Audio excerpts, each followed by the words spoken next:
Welcome to Minghui Radio's Falun Gong News, direct from China and around the world. Topics include news about the persecution of Falun Gong in China, local events, and special items of interest. Now for this week's stories.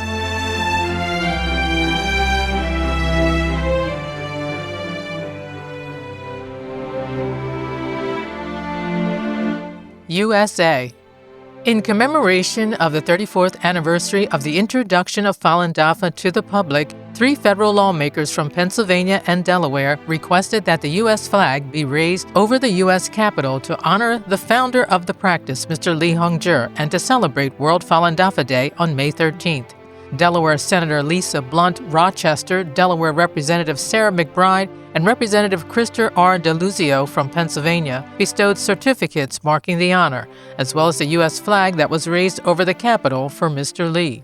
Governor Josh Shapiro of Pennsylvania also granted recognition of Falun Dafa's founder. The governor presented a U.S. flag and a certificate that reads, "In honor of Mr. Li Hongzhi, I am honored to present you with our country's beloved flag, which was flown over the Capitol in Harrisburg on the 13th day of May, 2026. France. The 13th arrondissement in Paris is home to a large Asian community and features ethnic shops and restaurants that attracts locals and tourists.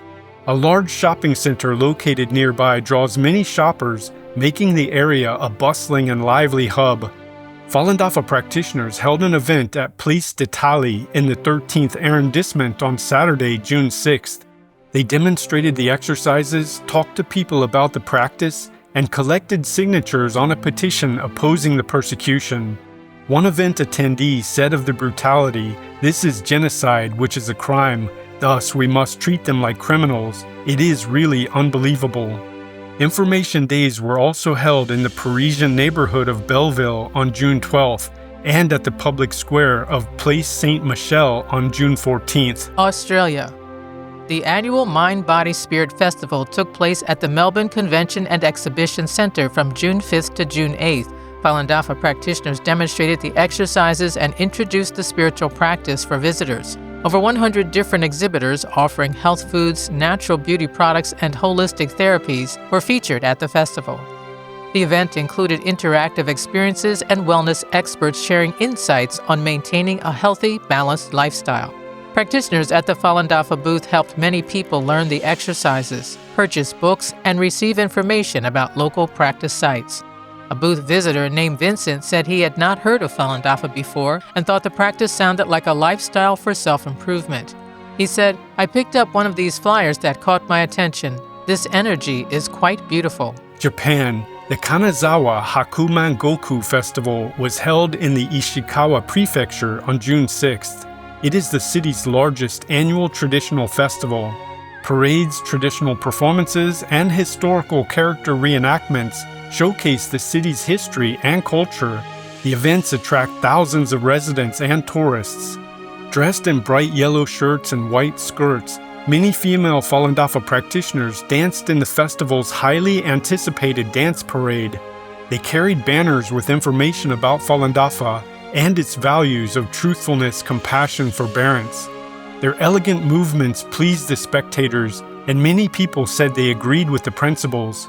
The festival organizer introduced the practice to the audience as a traditional Chinese Qigong practice that purifies the body and mind. Prior to the festival, practitioners did the exercises in the Ishikawa 4th High School Memorial Park in Kanazawa City. The peaceful scene prompted many to stop and watch. Mexico. Falun Dafa practitioners were invited to hold an educational event in Mexico City in front of a borough government building on May 23rd. The Director of Social Development, Mr. Joaquin Melendez, and former federal deputy, Ms. Veronica Juarez Pina, praised Falun Dafa's principles and thanked practitioners for holding events to introduce Falun Dafa to the community over the years. Practitioners performed on waist drums and did a dragon dance, to the delight of the audience. They also taught the exercises, distributed informational leaflets about Falun Dafa, and provided details about local practice sites in Mexico City. Event attendees learned about the practitioners' personal experiences, including how their physical and mental health improved through practicing Falun Dafa. Practitioners explained how, by looking inward, they cultivate self-awareness, put others first, and foster great harmony in their families and in their everyday lives. Taiwan. Practitioners in central Taiwan held a 2-day Falun Dafa study and experience sharing event in a Taichung City Hotel conference hall on June 6th and 7th. Participants came from different professions and were of all ages. Participants talked about how they made time to study the Fa despite their busy schedules, how they looked within for their own problems during conflicts, and how they elevated their character when clarifying the truth to non-practitioners. After the 2 days of intensive Fa study and interacting with other practitioners, many attendees felt that they had benefited from the event. One practitioner said that it was his first time participating in such a large event, and by listening to others' experiences, he found that he had not taken Falun Dafa study seriously enough. Another practitioner also realized the importance of prioritizing Fa study and sending righteous thoughts. Slovakia. A Falun Gong petition and information event was held on Stefanikova Street in the city of Nitra on May 23rd. The atmosphere was particularly lively that day thanks to the open Nitra market. Visitors watched the meditation and exercise demonstration with interest and learned about the 27-year-long persecution of Falun Gong in China, perpetrated by the Chinese Communist Party. On Saturday, May 30th, practitioners organized a petition event at SNP Square in the city of Banska Bystrica. Passers-by stopped to read the display signs, the petition, and express support. Joseph said of the persecution, "It should not be happening."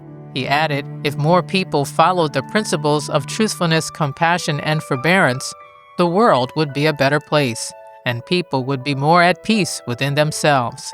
Joseph encouraged Falun Gong practitioners to remain steadfast. The UK. The annual Rotary Village Day was held in the village of Astede, England on June 13th. Many attendees stopped at the Falun Dafa booth and tried the exercises. People were deeply touched after hearing about the persecution. Some said they were interested in learning more about the practice.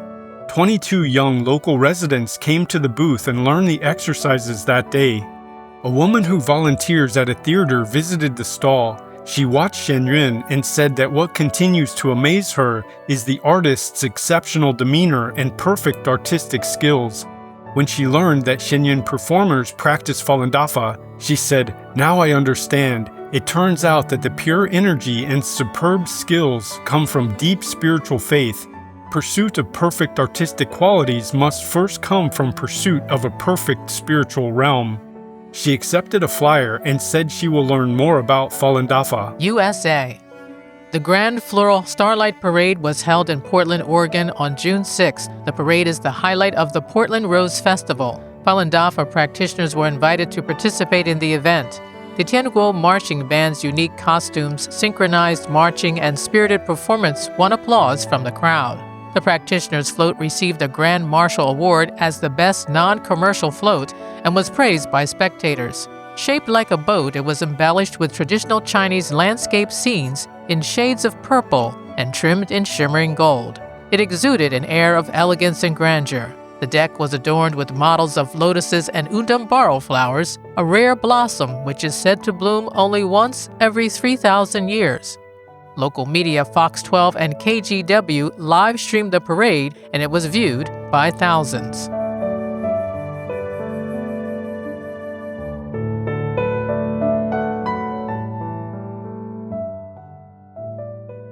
The following are selected cases of persecution of Falun Gong practitioners in China.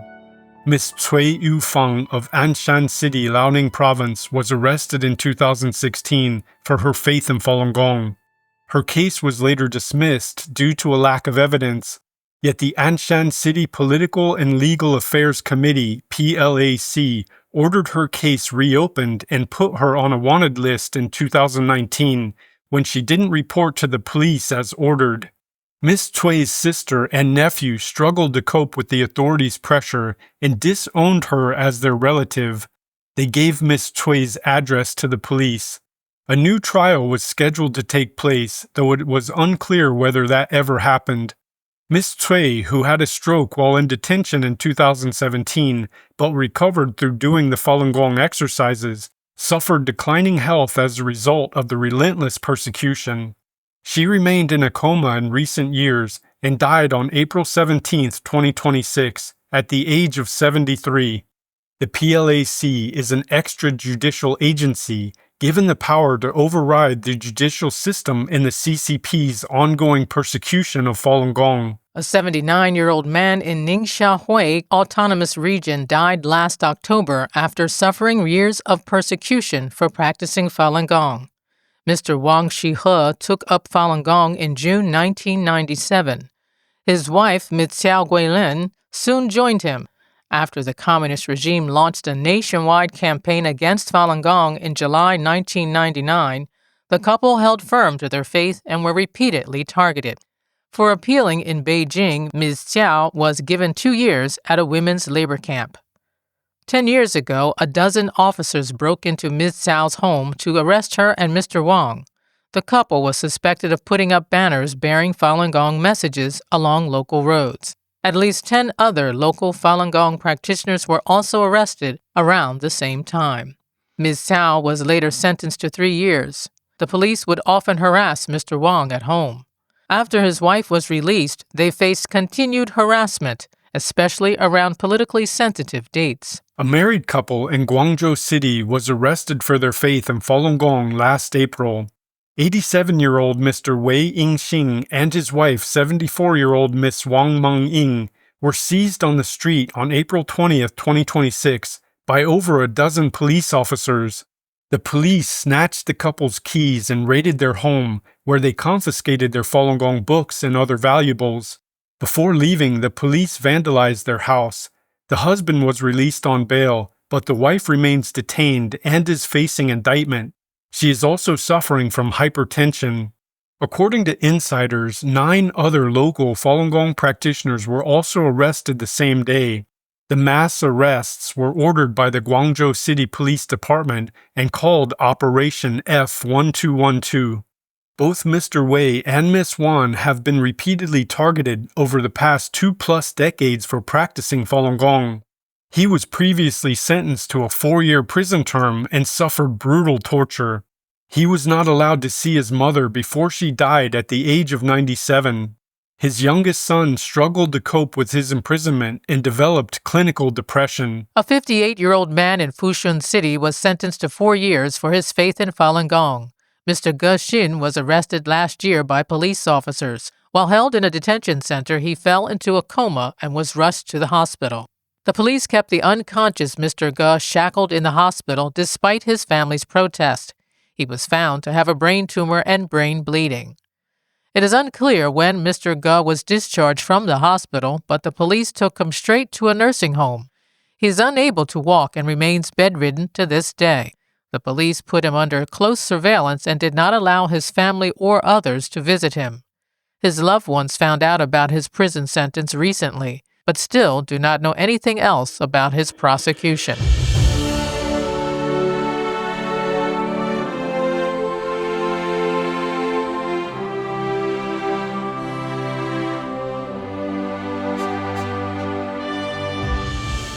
Shenyuan performers return to Toronto. Canadian parliamentarians commend their courage.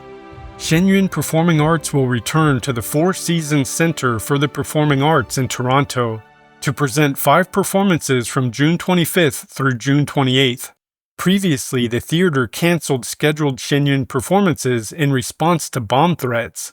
Members of Parliament James Bazin and Kyle Seebeck sent letters to congratulate Shenyuan and to welcome the artist's return to the community. Member of Parliament Kyle Seebeck wrote, "Thank you to the Falun Dafa Association of Toronto for once again bringing the highly acclaimed Shenyuan to Toronto for Canadian audiences to enjoy. After 20 seasons, Shenyuan's stunning performances involving outstanding classical music and dance continue to uplift and inspire audiences here and around the world, while highlighting the importance of preserving cultural heritage and freedom of expression." Member of Parliament Bazin wrote, "Please accept my heartfelt congratulations on the successful rescheduling of your performance following the unfortunate disruptions caused by recent bomb threats. The challenges you faced were undoubtedly difficult, yet your ability to continue your performances despite such obstacles demonstrates remarkable courage and commitment. The parliamentarian continued, since 1999, practitioners of Falun Dafa have been subjected to cruel and inhumane attacks and experienced many atrocities at the hands of the Chinese Communist government. Canada has important tools to respond to gross human rights violations. The Justice for Victims of Corrupt Foreign Officials Act, Sergei Magnitsky Law, enables targeted sanctions against foreign officials responsible for serious abuses, including those involved in the persecution of Falun Dafa practitioners. Forum attendees in Pennsylvania support U.S. legislation to end live organ harvesting. The Lehigh Valley Tea Party, headquartered in Allentown, Pennsylvania, invited representatives from the organization Doctors Against Forced Organ Harvesting, or DAFO, to speak at their meeting on June 4th. Founded in 2006, DAFO is dedicated to investigating and stopping the crimes against humanity. The organization has been nominated for the Nobel Peace Prize 3 times. DAFO representatives Dr. Jessica Russo and Ms. Jenny Sheeks screened the documentary Silent Harvest, The Courage to Speak Up, at the Pennsylvania Forum. The film exposes the unethical organ trade in China. They also answered questions from the audience after the screening. The film was produced by their organization and debuted in Washington, D.C. on May 16th this year. It presents an analysis of medical data and interviews with over 10 doctors, including a renowned transplant surgeon, ethicists, China experts, and victims. Ms. Sheeks said during the presentation, "This is not just a medical issue, but a battle between good and evil. If we knew what happened but kept silent, we would fail to fulfill our responsibility to uphold justice." Both she and Dr. Russo talked about the state-sanctioned atrocity of harvesting organs from Falun Gong practitioners while they are still alive, and called on the audience to support practitioners and the victims of Forced Organ Harvesting Protection Act, S4009, which was introduced in the U.S. Senate on March 5th of this year. An expert in the film said that doctors in China could arrange liver, kidney, and heart transplant surgeries in unimaginably short periods of time. In the United States and Australia, where organ donation systems have been in place for a long time, people often need to wait for months or even years for a transplant. The only reasonable explanation for China's ability to quickly provide large numbers of quality organs is by matching the patients to potential donors from a massive organ bank. The so-called donors are prisoners of conscience, whose blood profile was screened against their will. According to Ms. Sheeks, Falun Gong practitioners, Uyghurs, and others of faith in China are often arrested and incarcerated in prisons and brainwashing centers, where they are forced to submit to blood and tissue typing. Their data is stored in a database. When a person needs an organ transplant, the authorities can quickly find a matching donor from the database, take the person to a hospital, and remove the organs from the living donor. Ms. Sheeks explained that live organ harvesting isn't normal organ donation. It is killing on demand, orchestrated by the CCP to target specific groups of people. The movie cited investigative reports that say the actual number of organ transplants carried out in China may reach 60,000 to 100,000 per year, far exceeding the country's published official numbers. Both speakers talked about Bill S4009 introduced to the U.S. Senate. The bill would require the U.S. government to investigate the CCP's organ harvesting atrocities and impose sanctions on individuals and entities involved in such crimes. They called on the audience to urge their senators to expedite the process and pass the bill. Many people texted their U.S. senators to ask them to support the bill. Links were sent to Tea Party members so they can easily contact their U.S. senators and express their concerns. Zhenshanren Art Exhibition impresses attendees at Bulgarian Cultural Center. The art of Zhenshanren International Exhibition was on display at the Palace Cultural Center in Balchek, Bulgaria from May 4th through May 14th. All of the paintings shown were created by Falun Dafa practitioners and showcase the principles of truthfulness, compassion, and forbearance. The art depicts how the CCP persecutes practitioners of Falun Dafa, and illustrates the strength of those who uphold their faith in China. Cultural activities organizer Vera Demireva offered welcoming remarks to those gathered for the exhibit opening. Sculptor Najimi Murat and his wife were among the first guests to express their admiration for the paintings when they viewed them on opening night. He opened his own exhibition that day in one of the palace's other halls. He said the artworks informed the people about the persecution of Falun Dafa and conveyed the human spirit's need for something higher. The sculptor found the paintings to be moving. He said, "They show us how the hardships, torments, and trials these people go through to temper and elevate their souls. This is an eternal process with deep meaning." Martin Pantlev is a world-renowned violinist, conductor, and composer. He was at the palace with his musical ensemble, which happened to be performing there during a festival while the exhibition was held. He said of the art, "The exhibition is filled with many different emotions and many different moods and contrasts. For him, they come together as one and create an atmosphere, a symbiosis that is exceptionally pure." Despite the darkness shown in the pieces that depict the persecution, Pantlev believes the artist's goal is to show the theme of how Falun Dafa practitioners find enlightenment through the challenges. He said, as the saying goes, "Through darkness toward the light." I think that is the message of this exhibition. Center curator and event organizer Kristina Panayotova was surprised by the Renaissance style of the paintings because she expected the art to be in the style of traditional Chinese paintings. Contrasts in the scenes that show the themes of karmic retribution particularly impressed her. The curator's favorite painting was The Wonderful Fa. A tour guide visiting the exhibition named Diana Gunchiva said that we live in rather tense times.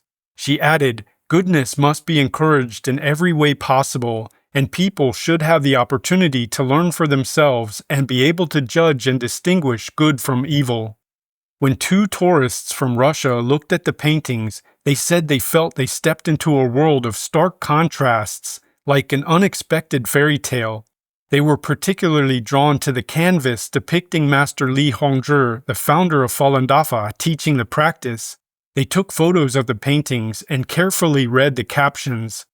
A group of visitors from the White Birches Association of People with Disabilities and Retirees in Sofia toured the exhibition. The ladies said this was the first time they had heard about the CCP's persecution. They viewed the painting, spoke with a practitioner at the event, and said violence cannot be justified or accepted. They asked to have their picture taken in front of the paintings, which, in their view, radiate hope.